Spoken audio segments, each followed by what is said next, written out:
Maagang nagkagulo sa hallway ng College of Education sa St. John State University. Halos lahat ng estudyante ay nagmamadaling pumasok sa kani-kanilang silid, habang may ilan namang kinakabahang nakasilip sa relo. "Bilis! Darating na si Professor Rodrigo!" Sigaw ng isang estudyante habang nagtatakbuhan ng ilan papasok sa classroom. Sa loob ng room 304, ramdam ang tensyon. Tahimik ang lahat habang naghahanda ng notebook at libro. Walang gustong mapansin.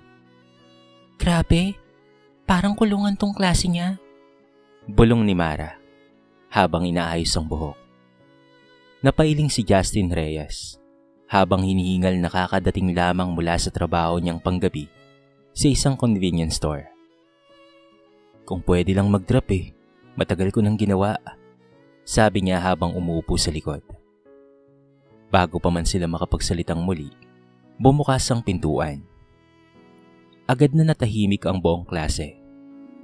Pumasok si Professor Rodrigo Ramirez, dala ang makapal na folder at ilang libro. Planchado ang polo niya, maayos ang buhok at seryoso ang mukha nito gaya ng nakasanayan. Hindi ito ngumiti, hindi rin bumati. Tahimik nitong ililapag ang mga gamit sa mesa bago isa-isang tinignan ng mga estudyante. 3 minuto bago ang oras ng klase. Dapat nasa loob na kayo." Malamig nitong sabi. "Hindi ito palengke." Napayuko ang ilan. Kinabahan si Justin nang mapatingin sa kanya ang propesor. "Mr. Reyes." Tumayo ka agad siya. "Anong oras natapos ang klase natin noong nakaraan?" 2:00 po, sir." "At anong oras ka dumating ngayon?" Napatingin si Justin sa relo sa dingding. 5 minuto nang nagsimula ang klase. "Late ka na naman." Pasensya na po, sir. Galing pa po akong trabaho." "Hindi excuse ang trabaho sa pagiging irresponsable." Biglang natahimik ang buong klase. Narinig ni Justin ang mahinang bulungan ng mga kaklase niya. Naramdaman niyang uminit ang kanyang mukha sa hiya. "Kung hindi mo kayang pagsabayin ng trabaho at pag-aaral," dagdag pa ng propesor, "baka kailangan mong mamili kung alin talaga ang prioridad mo." Parang sinampal si Justin sa sinabi nito. Napakuyom siya ng kanyang kamao, ngunit pinigilan niyang sumagot. Kailangan niyang magtiis. Kailangan niyang makatapos. Nagpatuloy ang klase sa mabigat na atmosphere. Halos walang gustong magkamali sa recitation dahil kilala si Professor Rodrigo sa matalas nitong pananalita. "Mr. Santos," tawag nito sa isang estudyante. "Ano ang kahulugan ng formative assessment?" Natameme ang estudyante. "Hindi mo alam?" Tahimik lang ang estudyante. "Bakit ka nandito? Sayang lang ang upuan." Napabuntong hininga ang klase. Ganito palagi. Nakakatakot, nakakapahiya. Pakiramdam ng karamihan ay wala nang ginawang tama sa paningin ng propesor. Pagkatapos ng 2 oras na lecture, mabilis na nag-alisa ng mga estudyante. Paglabas sa hallway, agad na nagsalita si Mara. "Ewan ko ba dyan kay Professor Rodrigo? Parang wala talagang puso." "Oo, totoo yan," sagot naman ng isa. "Parang ikinagagalak pa niyang mamahiya." Tahimik lamang si Justin habang umiinom ng tubig. Pero sa loob-loob niya, galit na galit siya. Hindi alam ng propesor kung gaano kahirap ang buhay niya. Matapos mamatay ang kanyang ama, 2 taon na ang nakakalipas. Napilitan siyang magtrabaho habang nag-aaral para matulungan ang kanyang ina at ang nakababatang kapatid. Minsan, 2 oras lamang ang tulog niya. Minsan ay pumapasok siyang walang kain. Pero ni minsan, parang walang pakialam si Professor Rodrigo. "Balang araw," mahinang sabi ni Justin. "May makakatapat din dyan." Samantala, sa loob ng faculty room, tahimik na nakaupo si Professor Rodrigo habang hawak ang tasa ng kape. Pagod ang mga mata nito. Dahan-dahan niyang binuksan ang lumang pitaka at tinignan ng isang kupas na litrato.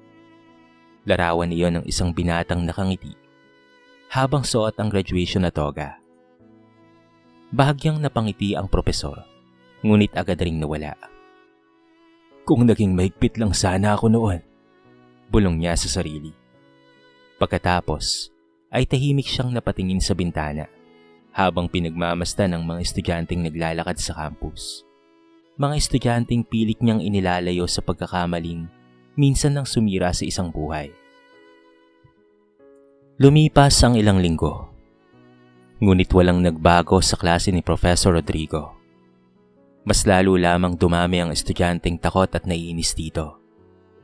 Tuwing lecture, halos walang gustong magsalita. Isang maling sagot lang ay paniguradong mapapahiya ka sa harap ng buong klase. At sa lahat ng estudyante, si Justin Reyes ang tila paboritong pag-initan ng propesor.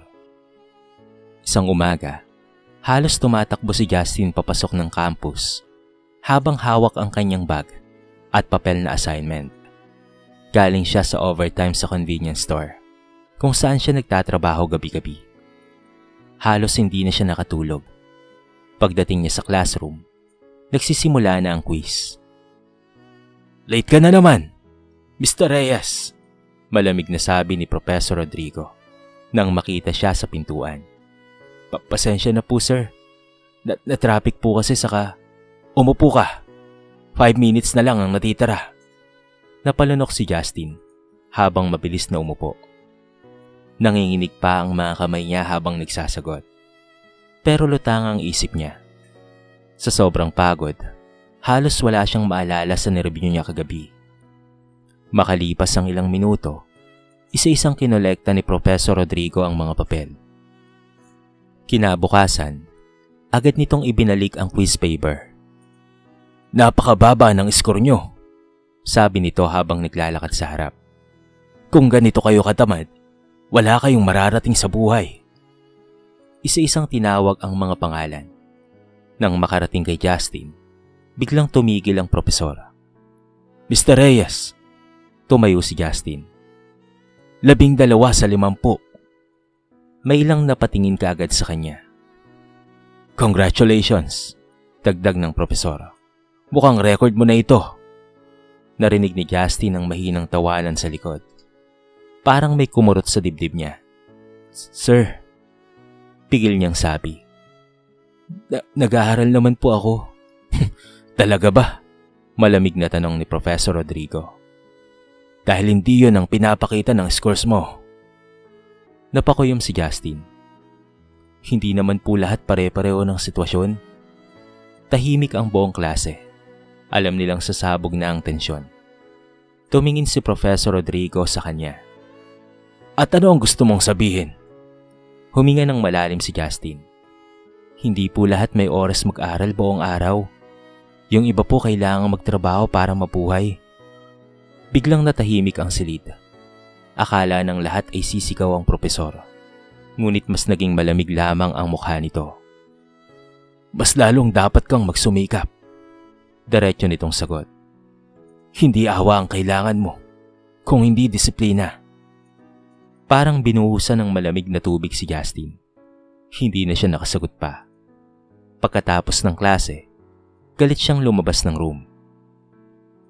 "Grabe talaga yung propesor na yan," sabi ni Mara habang sumasabay sa kanya. "Wala talagang pakialam." "Oo nga eh," sagot ni Justin. "Akala mo alam niya lahat." Buong araw ay dala niya ang sama ng loob.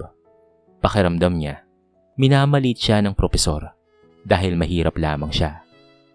Habang pauwi na ng gabing iyon, napadaan si Justin sa covered court, malapit sa kanilang campus. Napansin niyang may nakatikil na kotse roon. Pamilyar iyon. Kotse ni Professor Rodrigo. Nagtaka siya dahil gabi na. Daan-daan siyang napalapit. At doon niya nakita ang hindi niya inaasahan. May kausap ang propesor na janitor ng school. Halatang problemado ang matanda habang umiiyak. Maya-maya, may iniabot na envelope si Professor Rodrigo. "Ipampagamot mo yan sa anak mo." Mahinaon itong sabi. "Huwag mo nang isipin kung paano mo mababayaran ha." Nanlaki ang mga mata ni Justin. Hindi siya makapaniwala sa kanyang narinig. Tahimik lamang na yumuko ang janitor habang paulit-ulit na nagpapasalamat. Pagkaalis ng matanda, mabilis na sumakay si Professor Rodrigo sa sasakyan nito at pagkatapos ay umalis na.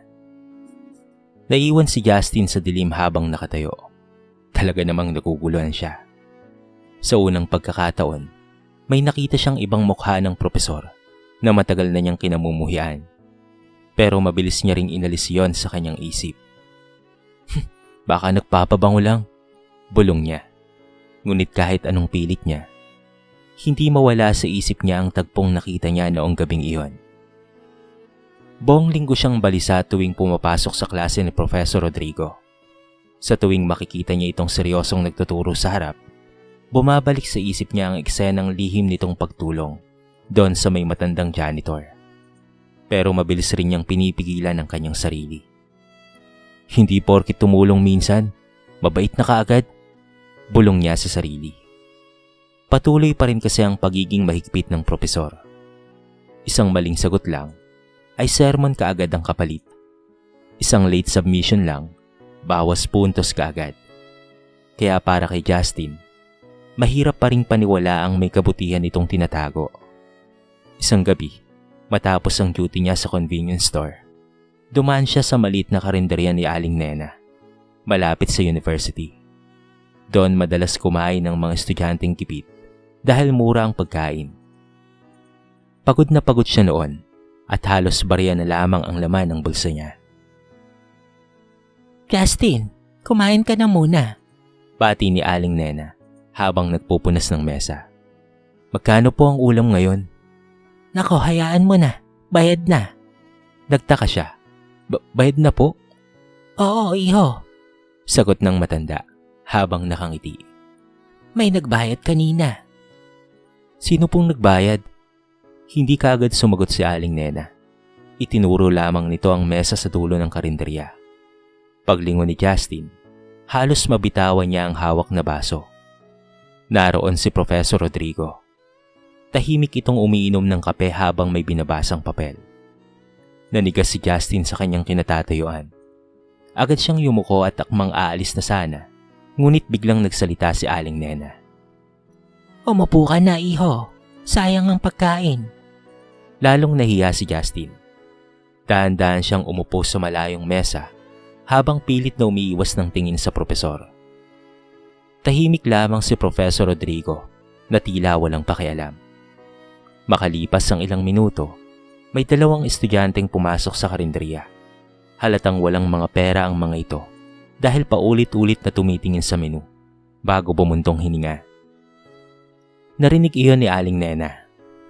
Umorder na kayo, sabi niya. Ay hindi na po. Sa susunod na lang po, Nay. Sagot ng babae. Kulang po kasi ang pera namin.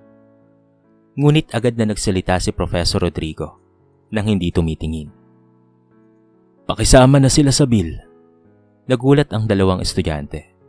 Sir, nakakaya naman po. Mag-aaral kayo ng mabuti ha. Maikli nitong sagot. Tahimik na napatitig si Justin. Hindi yun ang inaasahan niyang makita. Makalipas ang ilang sandali, lumapit si Aling Nena kay Justin habang naglalagay ng tubig sa mesa. Alam mo, mahinang sabi nito. Maraming estudyante ang natulungan ni Professor Rodrigo. Hindi nakaimik si Justin. May mga scholar na hindi nakapagtapos kung hindi dahil sa kanya. May mga batang walang pambayad sa thesis nila, graduation fee, pati pagkain. Siya na ang sumalo sa lahat ng iyon. Pero bakit po parang lagi na lamang po siyang galit? Tanong ni Justin. Napabuntong hininga si Aling Nena. Hindi siya galit.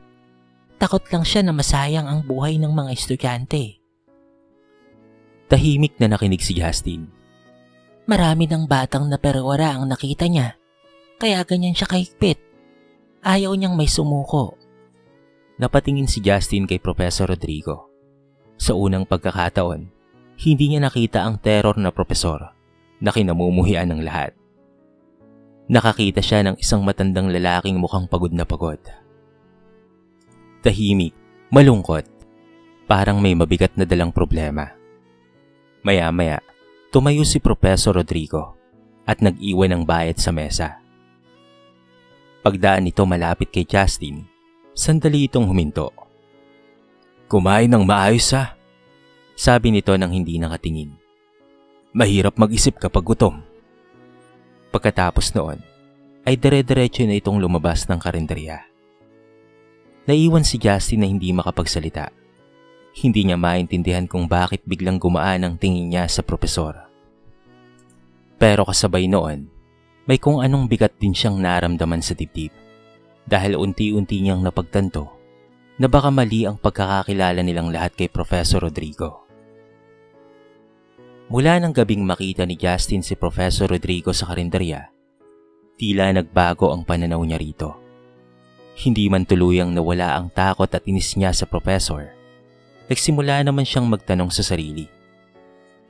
Bakit kailangan pa niyang tumulong ng palihim? Kung gusto lamang nitong magpasikat, sana ipinapakita nito sa buong campus ang mga ginagawa niya. Pero kabaliktaran ang nangyayari. Tahimik, walang nakakaalam, at parang ayaw pa nitong malaman ng iba. Isang hapon matapos ang klase, nagtungo si Justin sa library upang gumawa ng report. Habang naghahanap ng reference book, may napansin siyang lalaking nakatingin sa lumang larawan sa bulletin board ng kanilang university. Nakalagay roon ang mga natatanging alumni ng paaralan. "Siya yan," sabi ng lalaki habang nakangiti. Napatingin si Justin. "Po?" Itinuro ng lalaki ang larawan ni Professor Rodrigo kasama ang ilang estudyante sa isang lumang graduation photo. "Si Professor Rodrigo, siya ang dahilan kung bakit nakapagtapos ako." Nagulat si Justin. "Dati po kayong estudyante niya?" Tumango ito at iniabot ang kamay. "Noah Mendoza." Nakilala kaagad ni Justin ang pangalan. Isa na ngayon itong kilalang engineer si Noah at madalas iniimbitahan si school bilang guest speaker. "Kilala mo ako?" Natatawang sabi ni Noah nang makita ang reaksyon niya. "Malamang ay takot ka rin sa kanya, no?" Bahagyang napangiti si Justin. "Lahat naman po ata." Napabuntong hininga si Noah bago naupo sa malapit na mesa. "Alam mo, galit na galit rin ako dyan dati." Napatigil si Justin. "Kayo rin po?" "Oo," sagot nito. "Unti ka na nga akong bumagsak noon eh, dahil sa katigasan ng ulo ko." Tahimik na nakinig si Justin. "Working student ako noon." Pagpapatuloy ni Noah. "Palagi akong absent, late, wala ring focus." Parang nakikita ni Justin ang sarili niya sa mga sinasabi nito. "Akala ko noon pinapahiya lang ako ni Professor Rodrigo dahil mahina ako. Hindi ko alam na sinusubukan niya lang akong gisingin." Ano pong nangyari?" Sandaling natahimik si Noah. "Isang gabi, nahimatay ang nanay ko dahil sa sakit. Wala kaming pambayad sa ospital." Napangiti siya ng bahagya. "Pero kinabukasan, nalaman ko na may nagbayad ng kalahati ng bill." Nanlaki ang mga mata ni Justin. Si Professor Rodrigo po?" Tumango si Noah. "Oo, pero hindi niya sinabi sa akin. Nalaman ko na lang sa nurse." Tahimik na napayuko si Justin. "Bakit po siya ganun?" Tanong niya. "Sa classroom parang ang sama-sama niya." Napatingin si Noah sa larawan ni Professor Rodrigo. "May kapatid kasi siya noon." Mahina nitong sabi. "Matalino raw pero napabarkada. Napabayaan ng pag-aaral." Tahimik ang paligid habang nagsasalita siya. Pinabayaan raw ni Professor Rodrigo kasi iniisip niyang matanda na ang kapatid niya at matututo rin daw ito sa buhay. Pumuntong hininga si Noah. Pero malaking pagkakamali niya dahil hindi nangyari yon. Napakuyom si Justin sa kanyang narinig. Hindi na nakapagtapos at nalulong sa bisyo hanggang sa maaksidente ang kapatid niya. Biglang bumigat ang dibdib ni Justin. Simula noon, dagdag ni Noah, naging maigpit na si Professor Rodrigo sa lahat ng kanyang mga estudyante. Ayaw niya kasing may masayang na buhay Natahimik si Justin. Bigla na lamang nag-flash sa isip niya ang lahat ng pagkakataong pinagalitan siya ng propesor. Ang mga sermon, ang kahihiyan, ang matitigas nitong salita. Ngunit ngayon, iba na ang dating ng mga yon sa kanya. Hindi galit, hindi rin poot, kung hindi desperasyon ng isang taong ayaw makitang bumagsak ang mga estudyante niya. Makalipas ang ilang sandali, tumayo si Noah at tinapik ang balikat ni Justin. Hindi siya perpektong tao, sabi nito. Pero maniwala ka, maraming buhay ang binago ni Professor Rodrigo. Pagkaalis ni Noah, naiwan si Justin sa library habang nakatitig sa lumang larawan ng propesor. At sa unang pagkakataon, nakaramdam siya ng hiya sa lahat ng masasakit na bagay na inisip niya laban dito. Habang papalapit ang midterm exams, mas lalo namang bumibigat ang buhay ni Justin. Sunod-sunod ang overtime niya sa convenience store dahil may 2 empleyadong nag-resign. Halos wala na siyang tulog. Pagkatapos ng trabaho sa madaling araw, diretso siyang pumapasok sa university kahit namumugto pa ang kanyang mga mata at nanghihina ang katawan. Sa bahay naman, mas lumalala pa ang problema nila sa pera. Hindi na regular na makapasok sa trabaho ang kanyang ina dahil sa rayuman nito. Ang nakababatang kapatid niya naman ay nangangailangan ng baon at project sa school. Kaya kahit pagod na siya, wala siyang choice kung hindi magpatuloy. Ngunit unti-unti na siyang nauubos. Isang gabi habang nagre-review siya para sa major exam ni Professor Rodrigo, nakatulog si Justin sa mesa habang hawak ang reviewer. Nagising na lamang siya kinabukasan, natirik na ang araw. Nanlaki kaagad ang mga mata niya. Late na siya. Mabilis siyang nagbihis at halos patakbo na nga siyang nagtungo sa university. Pagdating niya sa classroom, nagsisimula na ang exam. Tahimik na nag-angat ng tingin si Professor Rodrigo nang makita siyang hinihingal sa pintuan. Late ka na. Pasensya na po, sir. Ilang segundo siyang tinitigan ng profesor bago ito nagsalita. Pumasok ka na. Tahimik na umupo si Justin. Ngunit habang nagsasagot, pakaramdam niya ay wala nang pumapasok sa isip niya. Lutang siya. Nanginginig pa ang kamay niya sa kaba at pagod. Pagkatapos ng exam, pakaramdam niya ay babagsak siya. At tama nga siya. Makalipas ang ilang araw, ibinalik ni Professor Rodrigo ang test paper niya. Mr. Reyes. Dahan-dahang tumayo si Justin. 34. Nanlamig siya. Passing score ay 70. Halos mawalan siya ng lakas habang hawak ang papel. Tahimik ang buong klase. Ngunit sa pagkakataong iyon, walang sermon mula sa propesor. Walang pamamahiya. Mas lalo iyong nagpalungkot kay Justin. Pagkatapos ng klase, hindi na siya dumiretso sa susunod na subject. Naupo na lamang siyang mag-isa sa likod ng covered court habang siya ay nakatulala. Pakiramdam niya, pagod na siyang lumaban. Mukhang gusto mo nang sumuko. Nagulat siya nang marinig ang boses na yon. Pag-angat niya ng tingin, nakita niya si Professor Rodrigo na nakatayo sa harap niya. Agad na tumayo si Justin. Sir. Umupo ang propesor sa kabilang bench. Tahimik muna ito bago nagsalita. Alam kong nagtatrabaho ka gabi-gabi. Nagulat si Justin. Alam ko ring ikaw ang bumubuhay sa pamilya mo. Habang nag-aaral ka. Hindi makapagsalita si Justin. Hindi niya inaasahang alam pala iyon ng propesor. Kung ganun po, bakit parang galit kayo lagi sa akin, sir? Tahimik na napangiti ng bahagya si Professor Rodrigo. Ngunit halatang pagod ang mga mata nito. Dahil nakikita ko ang sarili ko sa'yo. Napatigil si Justin.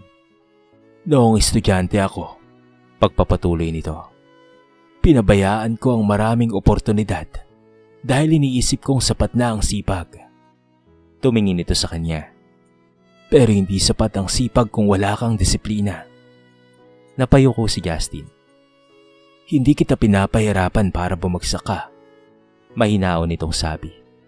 Ginagawa ko ito dahil alam kong kaya mong mas maging mabuti. Unti-unting namuo ang luha sa mga mata ni Justin. Sa unang pagkakataon, hindi niya naramdaman ang takot kay Professor Rodrigo, kung hindi pag-aalala. Tandaan mo ito, iho, dagdag ng propesor. Maaaring mahirap sa umpisa, pero hindi dahilan ng lahat ng hirap para pabayaan mo ang pangarap mo. Tahimik na yumuko si Justin habang pinipigilan ang kanyang emosyon. Bago umalis, may iniabot si Professor Rodrigo na maliit na envelope. Pambili ng reviewer at pagkain, sabi nito.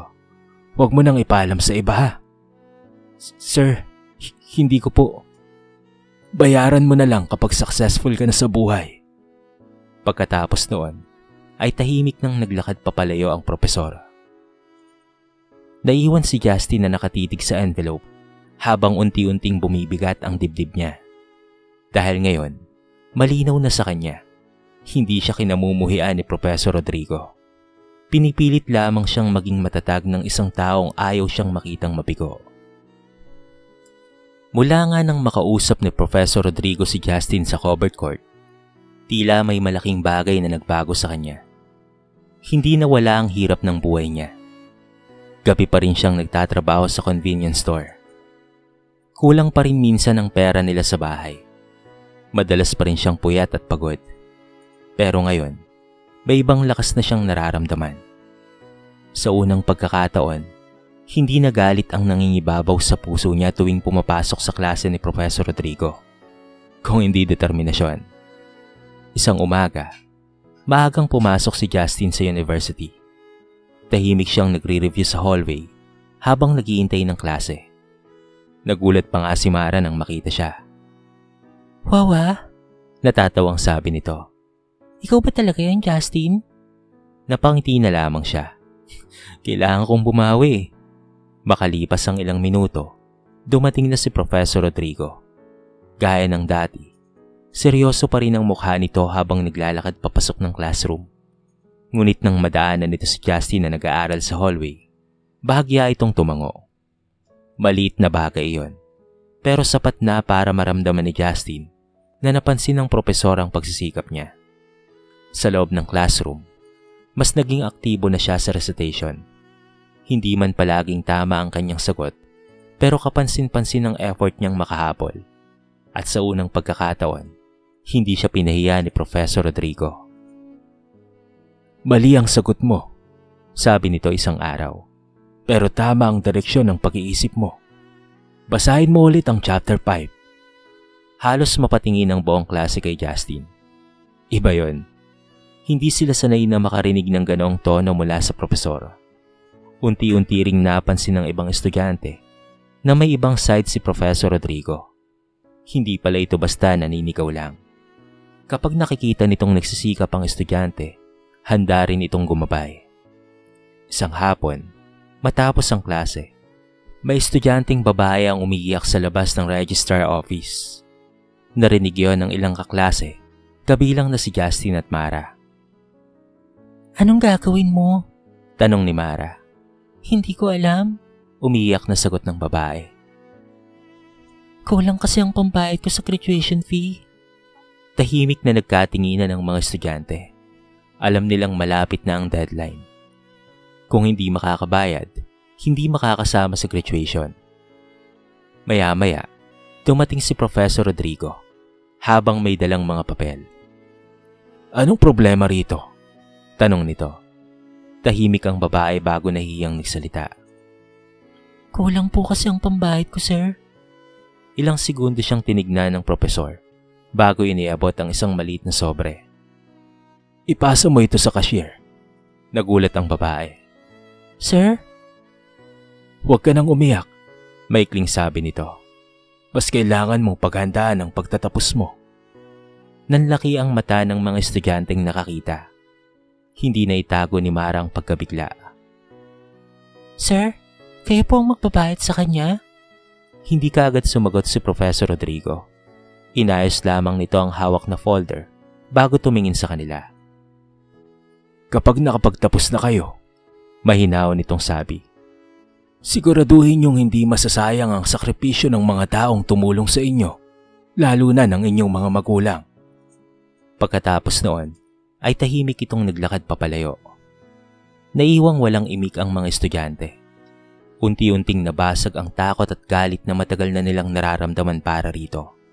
At ngayon, nagsisimula nilang maintindihan ang dahilan kung bakit ganoon na lamang ito kahigpit. Hindi dahil gusto nitong manakit, kung hindi dahil alam nito kung gaano kahirap ang mabigo sa buhay. Habang pinagmamasdan ni Justin ang papalayong likod ng propesor, napangiti siya ng bahagya. Ngayon, naiintindihan niya na. Minsan, ang mga taong pinakamaigpit pa ang siyang totoong nagmamalasakit. Mabilis na lumipas ang mga buwan. Dumating ang huling semestre at abala ang buong university sa paghahanda para sa final defense at graduation. Halos araw-gabi ang pagod ng mga estudyante. May mga puyat sa paggawa ng thesis. May problemado sa requirements. At may ilang ring muntika ng sumuko dahil sa pressure. Ngunit malaking bagay ang napansin ng lahat. Mas naging matatag sila. At karamihan doon dahil kay Professor Rodrigo. Sa bawat presentation, mahigpit pa rin ito. Kapag kulang ang preparation, agad nitong pinapansin. Kapag mali ang data, pinapaulit nito buong report. Pero ngayon, iba na ang tingin ng mga estudyante. Hindi na nila yon nakikita bilang pamamahiya, kung hindi paghahanda sa totoong buhay.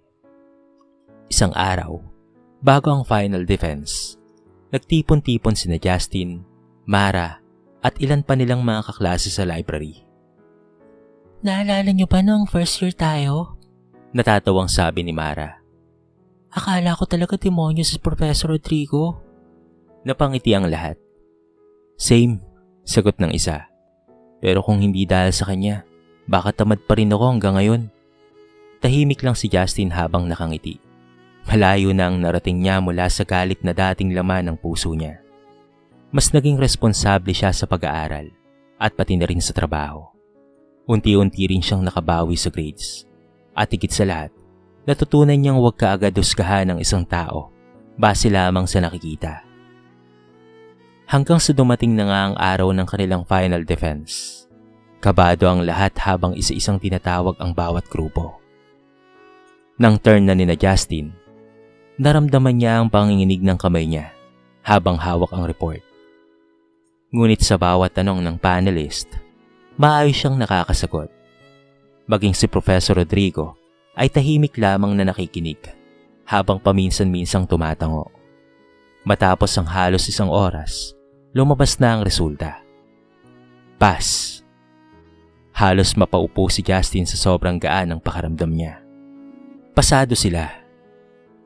Napayakap na lamang si Mara sa kanya habang nagsisigawan sa tuwa ang kanilang grupo. At sa unang pagkakataon, nakita nilang bahagyang ngumiti si Professor Rodrigo. Simple lamang, pero totoo. Pagkatapos ng lahat ng defense, naghanda ng maliit na salo-salo ang buong klase sa kanilang classroom. Nagulat pa si Professor Rodrigo nang pagpasok nito ay pumalakpak ang lahat. Congratulations po sir! Sabay-sabay nilang sabi.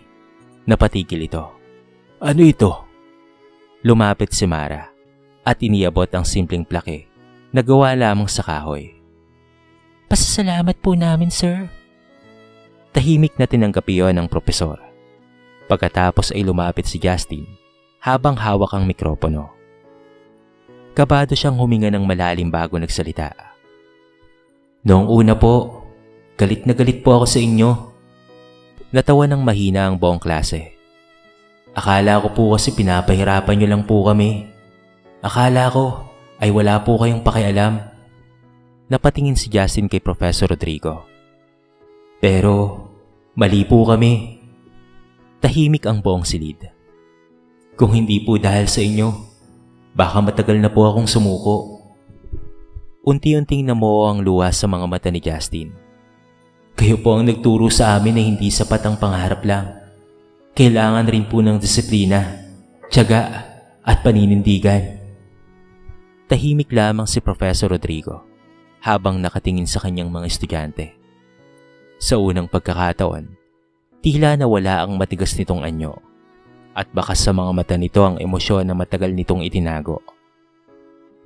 "Maraming salamat po sa inyo, sir," mahinang sabi ni Justin.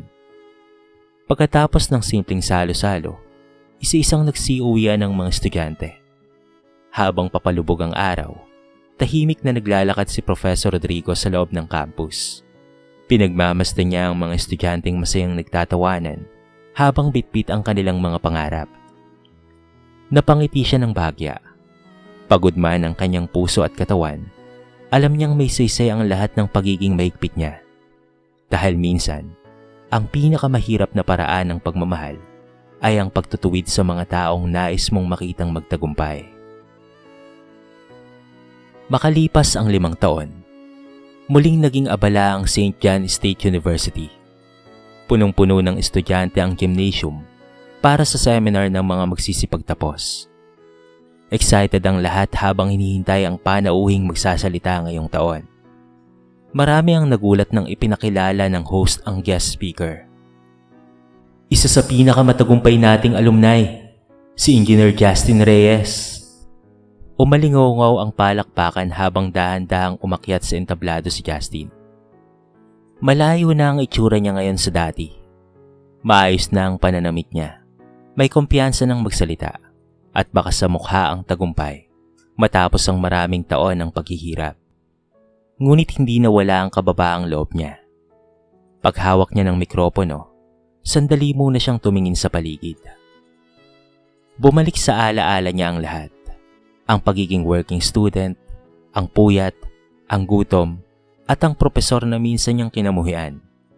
Sa harap ng gymnasium, napansin niya ang isang pamilyar na mukha. Tahimik na nakaupo sa gilid si Professor Rodrigo. Mas matanda na ito ngayon. Mas marami ng puting buhok at halatang napagod na rin sa mahabang panahon ng pagtuturo. Ngunit ganoon pa rin ang seryoso nitong mukha. Napangiti si Justin bago nagsimulang magsalita. "Noong estudyante pa lamang ako rito," panimula niya. "Akala ko may propesor na walang puso." Nagtawanan ng mahina ang mga estudyante. "Propesor na laging galit, laging naninita, laging namamahiya." Unti-unting natahimik ang buong gym. "Galit na galit po ako sa kanya noon." Napatingin siya kay Professor Rodrigo. "Pero habang tumatagal, naintindihan ko na may mga taong hindi marunong magpakita ng malasakit sa malambing na paraan."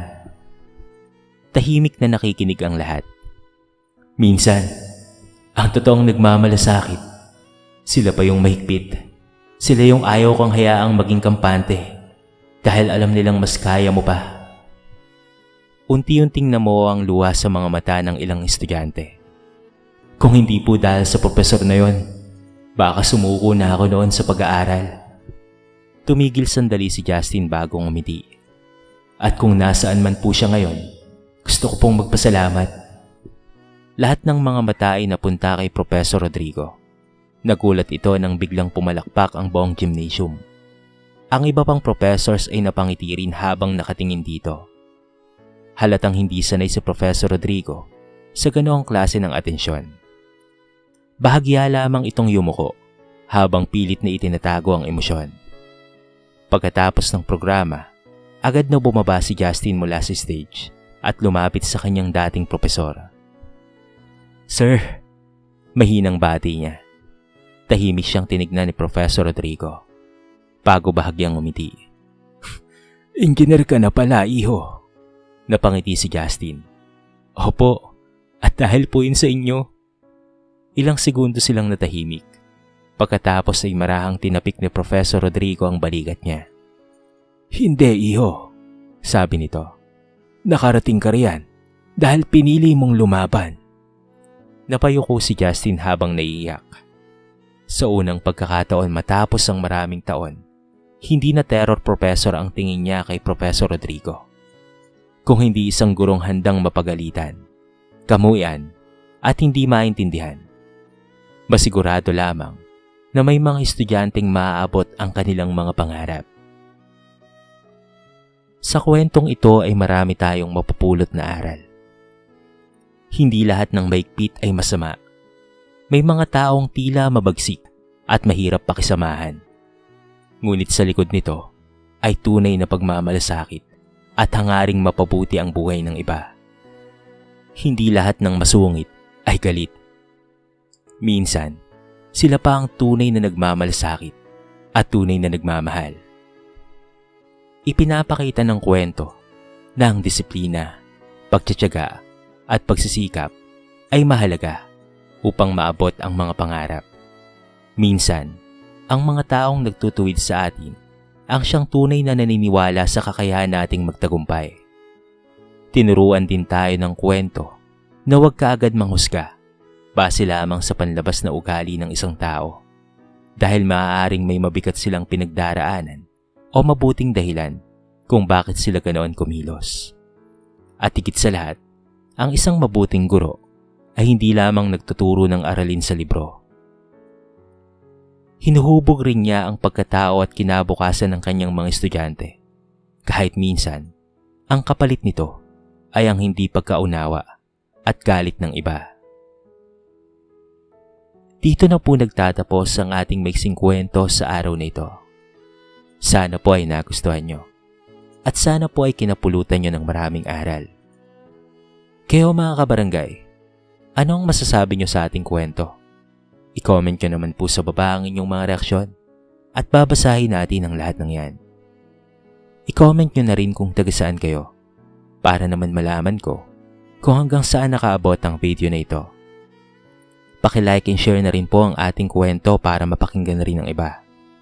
At kung bago ka pa lamang sa ating channel, baka naman pwedeng pakihit ang subscribe button at bell notification button para palagi kang updated sa mga bago nating upload na katulad nito. At kung gusto nyo pong suportahan ang ating channel para sa pagpapatuloy ng ating mga kwento, i-click nyo lang po ang thanks button at any amount po ay tatanggapin ng Barangay Inspiring Story na may pasasalamat. So paano mga kabarangay? Hanggang sa muli. Thank you so much and peace out.